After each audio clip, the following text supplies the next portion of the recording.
Assalamualaikum warahmatullahi wabarakatuh. Pada kesempatan kali ini, kami akan membahas mengenai citraan dan tipografi sosiologi pengarang berkaitan dengan mata kuliah Sosiologi Sastra dengan dosen pengampu Bapak Agus Mahardika M.Hum.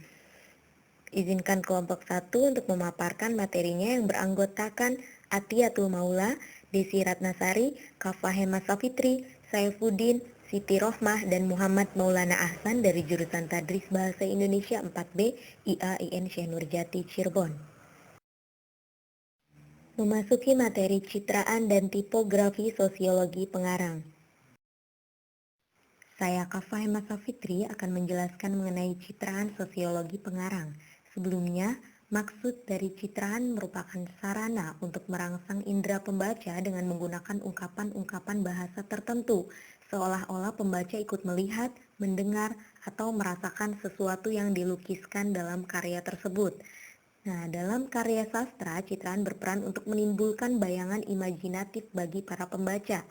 Citraan kata ini pada dasarnya terrefleksi melalui bahasa atau kias. Ada beberapa citraan kata meliputi penggunaan bahasa untuk menggambarkan objek-objek, tindakan, perasaan, pikiran, ide, pernyataan, dan setiap pengalaman indera yang istimewa. Dalam karya sastra, penggunaan citraan ini dimaksudkan untuk mengkonkretkan penggunaan gagasan yang sebenarnya abstrak.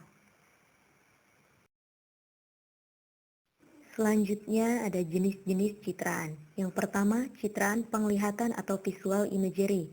Citraan penglihatan ini menampilkan kata atau kata-kata yang menyebabkan apa yang digambarkan penyair lebih jelas seperti dapat dilihat oleh pembaca. Yang kedua, citraan pendengaran atau auditory imagery, yang artinya citraan ini dihasilkan dengan menyebutkan atau menguraikan bunyi suara, misalnya dengan munculnya diksi sunyi, tembang, dendang, dentum, dan sebagainya. Yang ketiga, citraan perabaan. Citraan ini dapat dirasakan oleh indera peraba, seperti kulit, misalnya merasakan dingin, panas, lembut, kasar, dan sebagainya. Yang keempat, citraan pengecapan adalah citraan yang berhubungan dengan kesan atau gambaran yang dihasilkan oleh indera pengecap. Yang kelima, citraan penciuman, yang merupakan citraan untuk merangsang indera penciuman pembaca. Dan yang terakhir ada citraan gerakan, yang merupakan citraan untuk menggambarkan sesuatu yang sesungguhnya tidak bergerak, tetapi dilukiskan sebagai dapat bergerak ataupun gambaran gerak pada umumnya. Melalui gerak, imaji pembaca mudah sekali dibangkitkan, mengingat di dalam pikiran pembaca tersedia imaji gerakan. Selanjutnya, fungsi citraan diantaranya adalah memberikan gambaran yang jelas, menimbulkan suasana yang khusus, membuat lebih hidup gambaran dalam pikiran dan penginderaan, dan menarik perhatian. Tipografi dalam karya sastra.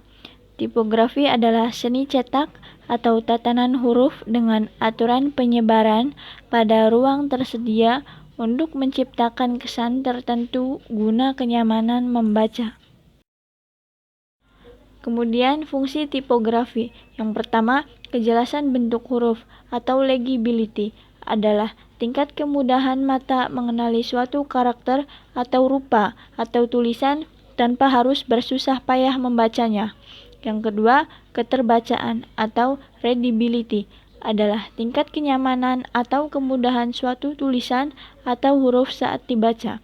Serif adalah bagian yang berbentuk kait di ujung strokes. Jenis-jenis tipografi. Yang pertama, Old Style adalah huruf cetak timah yang ditemukan oleh Johann Gutenberg pada tahun 1440, merupakan tonggak sejarah tipografi yang sangat berarti. Bahkan dikatakan bahwa Gutenberg adalah bapak desain grafis.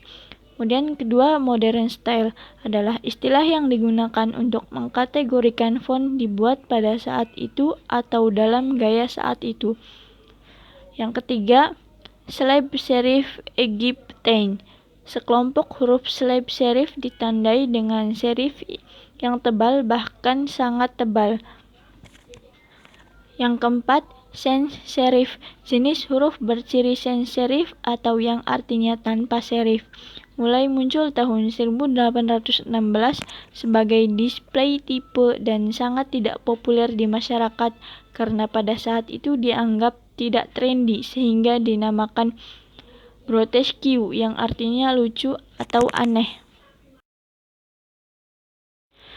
Prinsip tipografi.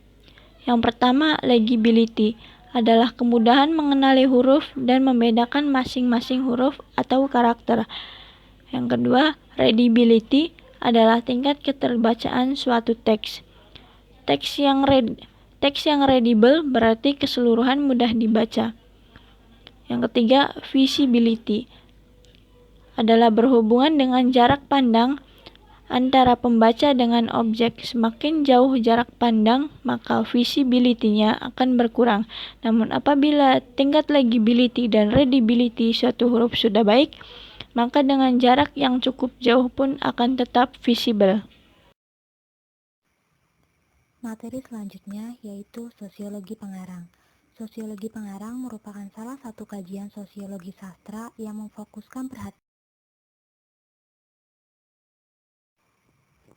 dari yang dikemukakan oleh Welleck dan Warren serta Watt, maka wilayah yang menjadi kajian sosiologi pengarang antara lain sebagai berikut.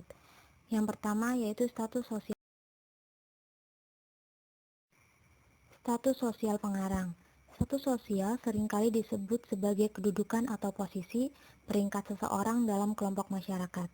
Dalam sosiologi pengarang, status sosial pengarang dibagi menjadi 3 golongan. Yang pertama yaitu